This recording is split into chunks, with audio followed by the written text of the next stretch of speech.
Hey, today I want to show you something about our table saw setup, and we've got an infeed table, and our infeed table is simply a Husky toolbox that was the right height, and we don't need a huge infeed table that'll hold a full sheet of plywood and support it well enough to go through the saw. We keep it close enough to the saw that we just have enough room to walk here. This is a very super cool tools fence. I really love it. It's an extrusion, so you can add jigs and accessories to it. We keep our push stick right there on the side of it, so it's really easy to get to when we need it. Over on Dust Collection, that was an add-on.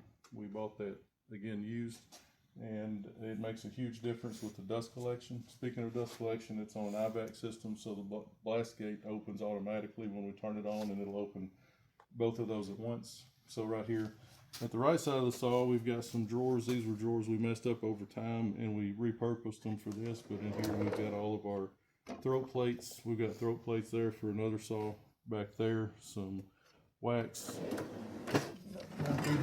glue accessories, glide coat. I actually prefer the glide coat to the wax. Some feather boards. Right here beside, we've got our blades and a little blade holder that's screwed to the side of that. A wrench for the saw right there on the blade holder, so everything we need. Keep our sled over here. This thing has been huge for us. We've used it for years and years. Still square, still works really wonderfully. It's got a T-track on top.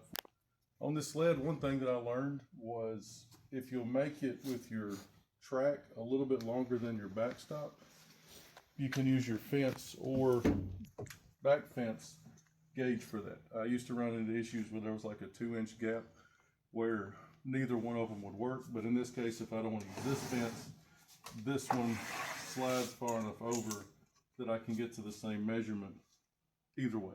And so there's no dimension that we can't get to there. Our outfeed side, we just got a small table. This has changed multiple times over the years. We used to have a 4x8. Trimmed it, because this is all we need for outfeed, really.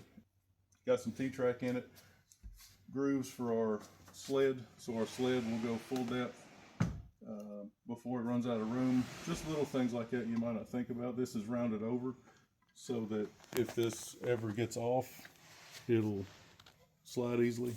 And then the T-track we use just for clamping fixtures every once in a while, but really simple setup. But I think a lot of people overbuild these things because they think they need a full 4x8 sheet front and back, and typically you don't.